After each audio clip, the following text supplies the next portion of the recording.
Religion has profoundly influenced the sweeping American narrative, perhaps more than any other force in our history, from the time of the indigenous peoples to the present day. The National Museum of American Religion tells the surprising and compelling story of what religion has done to America and what America has done to religion, including the establishment of the revolutionary and indispensable idea of religious freedom as a governing principle in the U.S., inviting all to explore the role of religion in shaping the social, political, economic, and cultural lives of Americans and thus America itself. Join us for Season 3 of our podcast series, Religion and the American Experience, as we follow scholars and others deep into America's religious history and learn how it can inform and animate us as citizens grappling with complex questions of governance and American purpose in the 21st century. Episodes will be released monthly on Apple Podcasts, Spotify, or wherever you get your podcasts. Last Sunday, we saw a horrific attack on a religious group when Thomas Jacob Sanford drove his truck into a meeting house of the Church of Jesus Christ of Latter-day Saints in Grand Blanc, Michigan, during their worship services.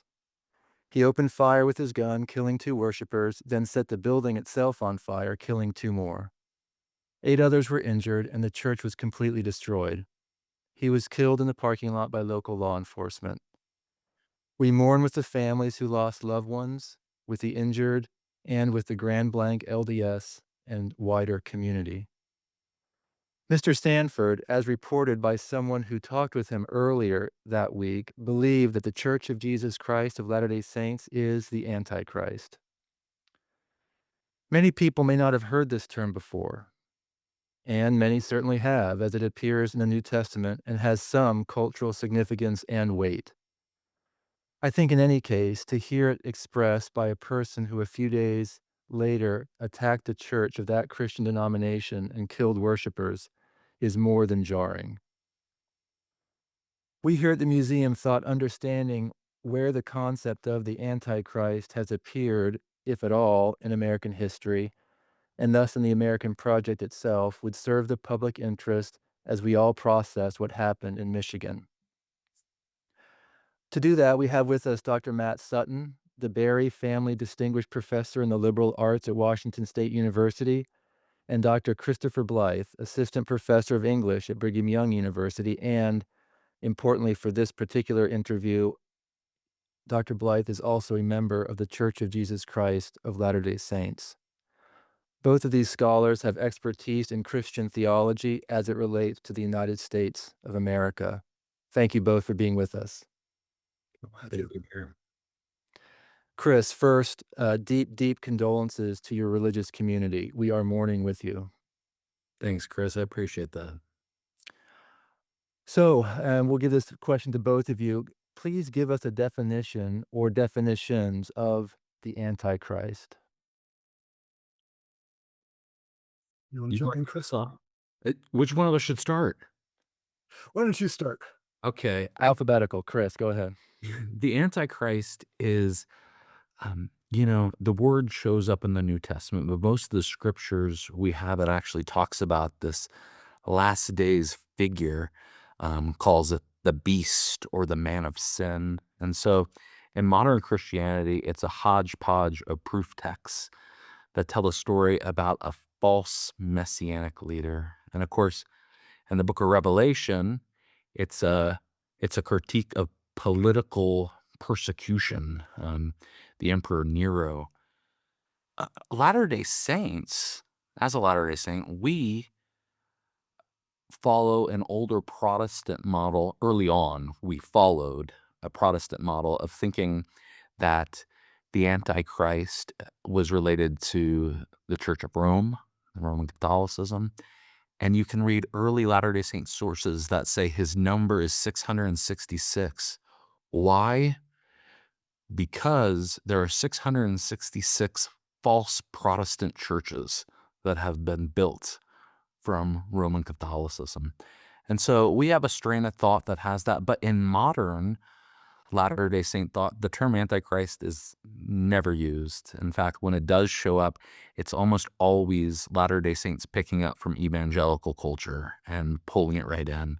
And they know that from the great uh, popular culture representations of Damien and the Omen series, which, just like the Left Behind series that evangelicals of my generation grew up reading, is a major political leader looking for a one-world government. So there's always this question back and forth. Is the Antichrist this great evil religious leader, always from the larger religious group that you can imagine? Or is he a technological savvy, pretender who's pretending to want to bring peace to the world, to unite it, but really to trap us in sort of a anti-Christian world government? Okay. One more Yeah. thing. In the Book of Mormon, the Antichrist is just a term used for bad folks. And so it shows up a few times saying, as if anybody could be an Antichrist. Yeah, and I think that's the way that I see it playing out in US history is that much of the time, the term of the Antichrist is just like literally what it says, somebody who is Antichrist. And there's references in the Bible to the spirit of the Antichrist. And so anybody can have the spirit of the Antichrist. This is just somebody who's not a Christian, who's a skeptic, who maybe tries to undermine the power of, whoever the true Christians are at that time. But really, in the last 150 years, kind of a subsect of subsect of Protestants really developed a new theology of the Antichrist. And this is what Chris was talking about, that some modern day Latter-day Saints tap into, which is that they take these really obscure biblical passages spread throughout Daniel, Thessalonians, 1 John, Revelation, and they compile them all together to create this composite of this great figure. And so they still believe there's a spirit of the Antichrist that might be, out there today working against us. But then there's the capital T Antichrist, who's going to be this last days figure. And that as we get closer and closer to the end of the age, to the end of this current church era, he is going to appear and he's going to deceive almost everybody. So the idea is that he is going to be the false Christ, and people are going to see him, and he's going to heal people. He's going to perform miracles. He's going to bring peace and prosperity. And so people are going to be deceived and choose to follow him. And so then there's a whole lot of theology that spins off of that as well.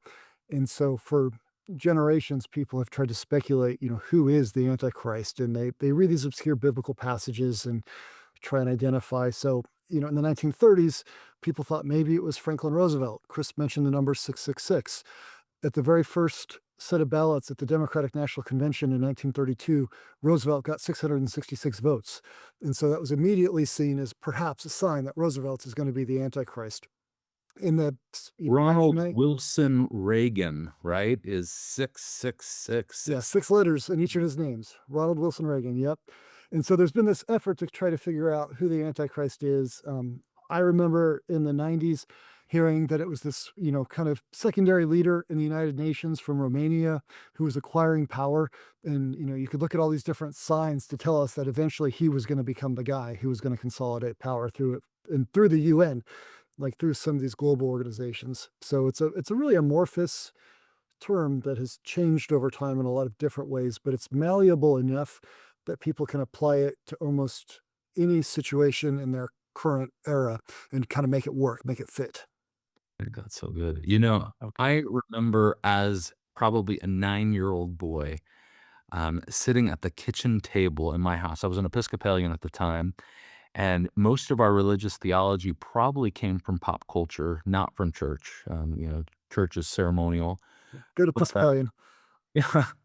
And I remember my father sitting down with me and saying, when World War III happens, the Antichrist is going to come out. And he showed me, this is Matt's book. And I'm assuming it's going to, he had an oatmeal jar there. And he showed me the scan code, the barcode at the back. And he said, this is the number of the beast, because everybody has to get it on them to sell or buy. And he said, one day we're all going to be asked to do this. And when that happens, we're going to move to the family farm. And so I think that that idea is so interesting because it came from evangelicalism. I mean, Martin Luther has it too, but it comes to evangelicalism, and then it just disperses out. And these great, I love horror movies, these great horror movies, Rosemary's Baby, The Omen, brought that into even non-religious American homes and filtered it down to us. So we all have this idea of a crazy last days wacko. Okay, well, this is super helpful. I appreciate both of you sort of explaining. I think a good way to label the Antichrist is amorphous and malleable, uh, Mm. um, meaning different things to different people. Certainly rooted in biblical text, but exactly what that is not well defined. So now I want to ask a little bit about how in American history different denominations and or religious people used the concept. Matt, why don't we start with you? I know you mentioned Yeah. one or two already, but fill us in with some additional stories here. Yeah, no, it is. It's a concept that kinda comes and goes and hasn't been terribly prominent for much of US history. It really was seen for, many of the kind of the old American denominations as this kind of figure of kinda evil, death, destruction, sin, but it wasn't an obsession, it wasn't a preoccupation. It was really more about the idea of the spirit of the Antichrist, that you were worried about people behaving poorly against Jesus, but it wasn't this singular global figure. Other than every once in a while, during the Revolution, there were tracts that were circulating about, well, King George is the Antichrist. But even then, it might have been more not might have been. Even then, it was more of a like he's really the spirit of the Antichrist. It's not Right. that anybody believed he was actually going to build a global kingdom and deceive people in the same way that we think that modern Christians think of the Antichrist. During the Civil War, again, anytime there's war, it's a good way to demonize your enemies, literally, and to argue that they represent something else. But the other thing that I found interesting in my research when we get into the 20th century is as white fundamentalists and then later white evangelicals began to identify the Antichrist, it was always something kind of outside of the United States. It was always this foreign enemy. But if you read some of the literature coming out of Black American churches, they're very much worried that the Antichrist is here and that Antichrist is represented and embodied in lynching and in Jim Crow and in really the US government not taking seriously the civil rights of Black Americans. So you can also recognize that there's a racial and class component in how American Christians have understood the Antichrist in their own positionality relative to positions of power. This is always the case. So when Quakers in England identified the Antichrist, they didn't label it the church in Rome. They labeled it the church in Canterbury, right? It's the Anglican Church, the Church of England. Um, we see this all over the place. And so I am fascinated by the history of the Nation of Islam and Islam. And so Muhammad had a lot of teachings about the the Masih Dajjal, right? This false Christ character um, who is pivotal. Jesus returns in Islam with the Mahdi, and they fight the Dajjal together. And so ideas of this are ranging very anciently. In America, the Nation of Islam um, grabs on to these black church ideas and concerns about white America and class. And when we say, the blue-eyed devil, Nation of Islam is pointing to a devil in white people. It's the same rhetoric of the Antichrist, um, this large structure that aims to deceive and mislead and to oppress, and then the core elect group of individuals and American denominations that I probably shouldn't use the word denomination, American groups that aren't allowed to be fully integrated into the society are regularly positioning themselves against what they see as oppressive powers. And that oppressive power is always the Antichrist. So that positionality, I like that term, wherever you're located, which means for our shooter to call Mormons the Antichrist might play into anti-Mormon rhetoric generally, but I mean, to call them the Antichrist means he sees them as like a force, right? This is a group that he's threatened by, rather than just the weird religion at the end of the corner. that you're annoyed by, might feel prejudiced towards.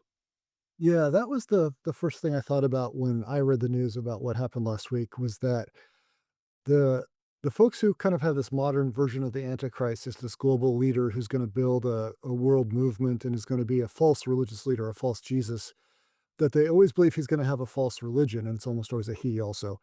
And so that changes over time. So as Chris mentioned, traditionally it's most often been the Pope, it's been the Vatican, it's been the Roman Catholic Church, but there have been other iterations of it.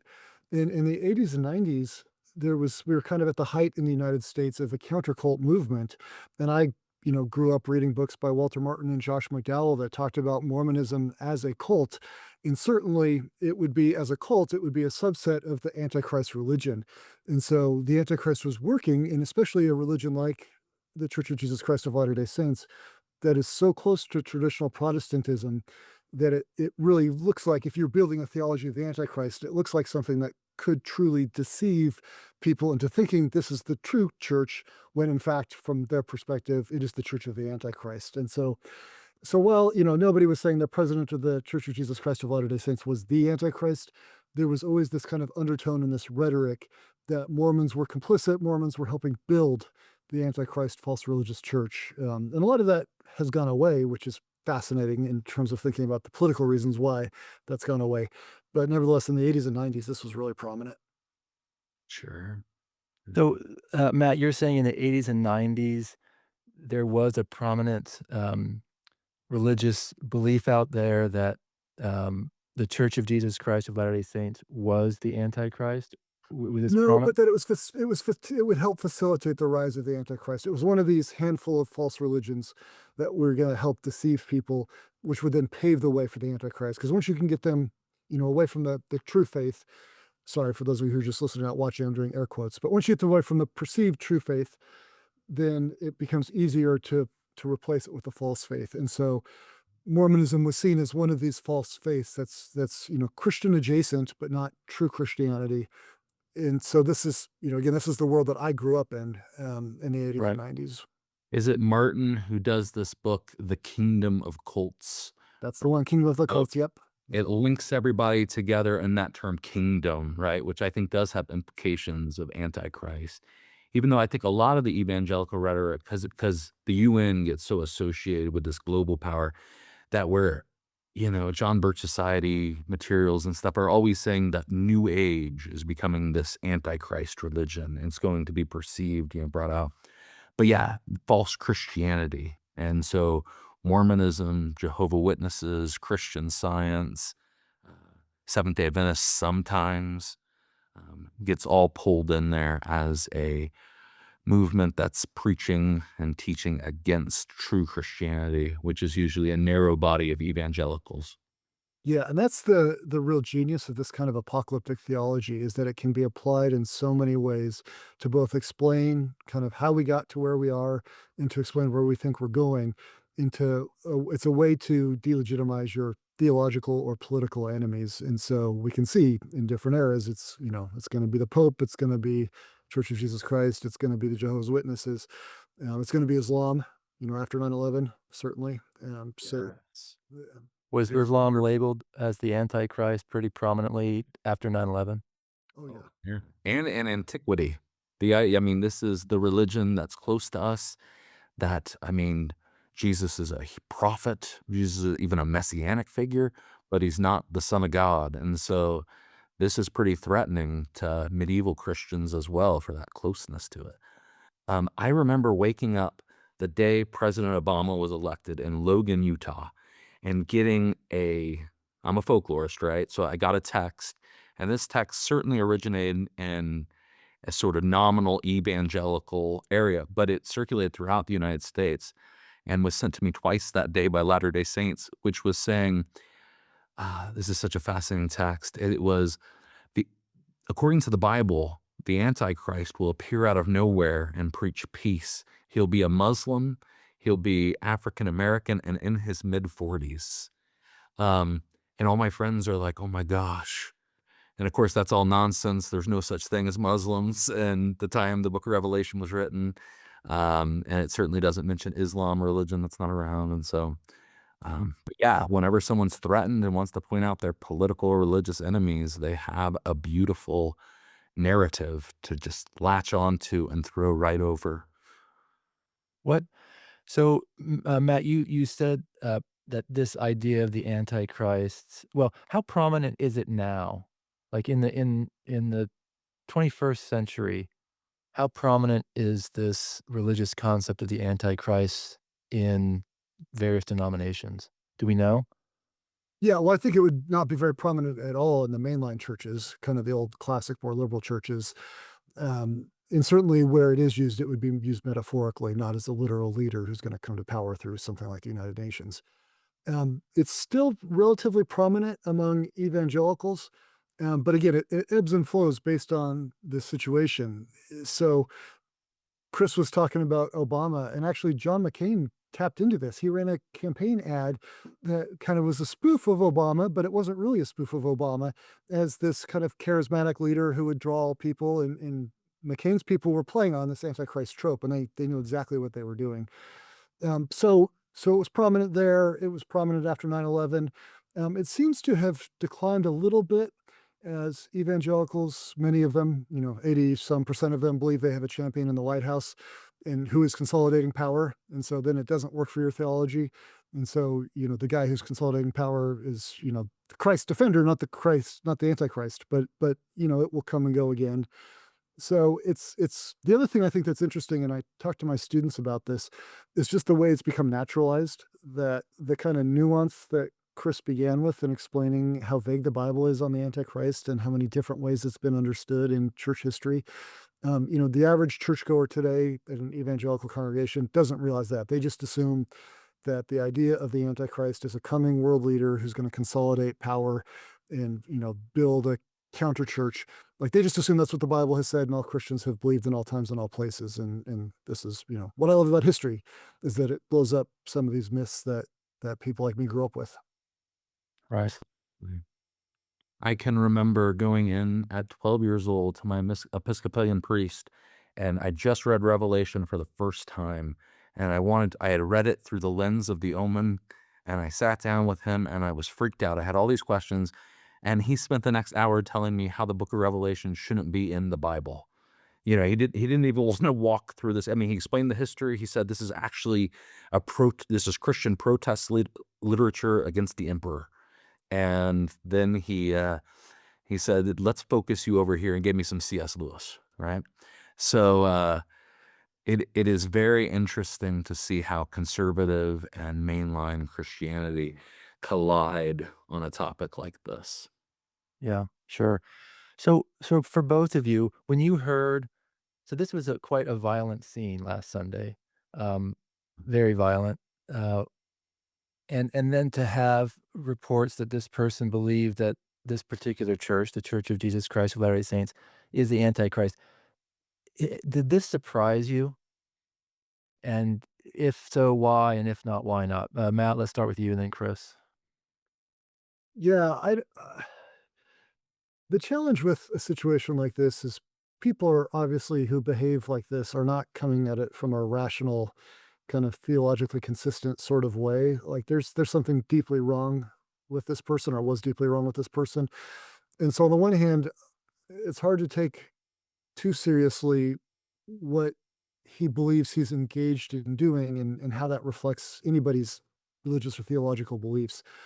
But certainly I think the thing that for me at least was important about it, or interesting, I guess is a better way to say it, is just the rhetoric and the way this rhetoric gets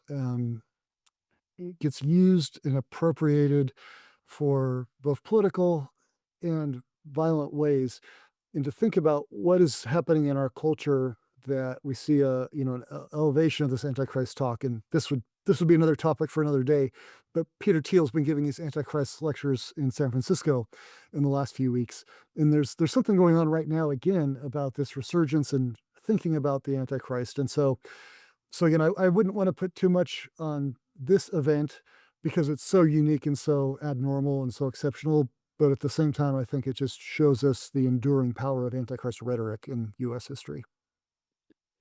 The Antichrist is just one of various ways we demonize other religions and other people. And so it's not at all surprising to me that this person hated the people he was going to harm. It's not at all surprising to me to learn that he viewed himself as a victim to them. Um, I,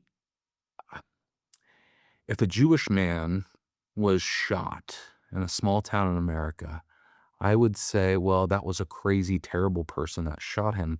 But I would also take seriously anti-Semitism that might have paved the way for a crazy person to pick up and put action in his own hands.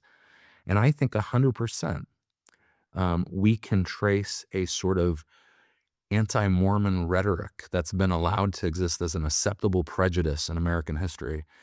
The Book of Mormon musical is funny, but that all Americans think this is really exciting to go to a musical that mocks one religious faith and no one's speaking back to it is a little weird. The idea that uh, major pastors within the last week and months have written notes saying Mormonism is a demon religion, not using Antichrist, but saying it's a demonic. Mark Driscoll, you can look up these really popular quotes right now that have gone around. I think all those people are complicit. I 100% think that if I think every person who has given a uh, sermon or a lecture or a pamphlet that labels another religion as sort of subhuman and evil, and something terrible happens to those people, I think they have to be somewhat responsible for that. And so yeah, I say here we have a crazy guy, but I don't give a pass to any American that's spread prejudice. That's how this works. If you're a racist and you say terrible things about the dangers of black people, well, maybe you're not a guy who would actually do harm to an African American person, but you're still complicit. And so I 100% hold pastors and individual Americans who have spread rhetoric of prejudice and hatred to Latter-day Saints, including Hollywood producers who've done a whole slew of movies where Latter-day Saints are violent historically and violent in the present, such as the recent Under the Banner of Heaven. I think all that presents a certain projection of what a Latter-day Saint is. And it would be a lot easier to put a bullet in that fictional demonic character than the actual flesh and blood Latter-day Saint. Okay, thank you both. Last question for both of you, and then we'll bring this to a close. Advice for all of us listening. What should we do with this? The Antichrist is a religious concept. It ebbs and flows. It's amorphous. It's malleable. Um, any parting Yeah. thoughts on what we should do with it? I'll say two things. I think Chris is absolutely right that there is a tremendous history in the United States of anti-Mormonism, and it should be identified and should be called out. And it is like Mormons have taken the brunt of a whole lot of hate for 150 years, more than 150 years. So, so it's important for Americans to understand that. Um, the other thing, and this is why I do what I do every day, and what I was doing this morning teaching my class, is that I just think I love, history is not the solution to all of our problems, but I think history is a solution to some of our problems. And the more people understand about the past and their own theology, their own belief systems, and the way it's shaped by their particular cultural, social, racial contexts, then the better off we'll all be. So I guess this is a plug for exactly what you're doing with the National Museum of American Religion, and for the NEH, and for more study and work on religion, not less. Thanks, Matt. Chris. I probably already said what I think we should do. We should not demonize each other, but we should also, you know, we all have wild relatives who are a little on edge and a little too angry, and we should look out for those folks. We should make sure they get help when they need it if we're in a position to make those suggestions.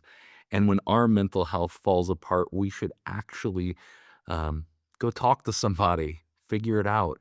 And if you are demonizing or polarizing American culture, you we need to stop. I'm not a chatbot, Chris. What's that? I'm not a chatbot. Don't go Try talk to a it. Yep. chatbot. Never chat bot. Okay, well, thank you both. We have been speaking with Dr. Matt Sutton, the Berry Family Distinguished Professor in the Liberal Arts at Washington State University, and Dr. Christopher Blythe, Assistant Professor of English at Brigham Young University and a member of the Church of Jesus Christ of Latter-day Saints. We appreciate both of them for sharing. Well, Chris and Matt, I appreciate both of you for coming on this afternoon and sharing your expertise about the Antichrist in American history. It's been helpful for me, and I believe it's been helpful for those who have been listening. We'll also send this out via our podcast, Religion in the American Experience. Thank you very much. Thanks, brother. Thank you, Chris. The podcast series Religion in the American Experience is a project of the National Museum of American Religion. Episodes will be released monthly on Apple Podcast, Spotify, or wherever you get your podcasts.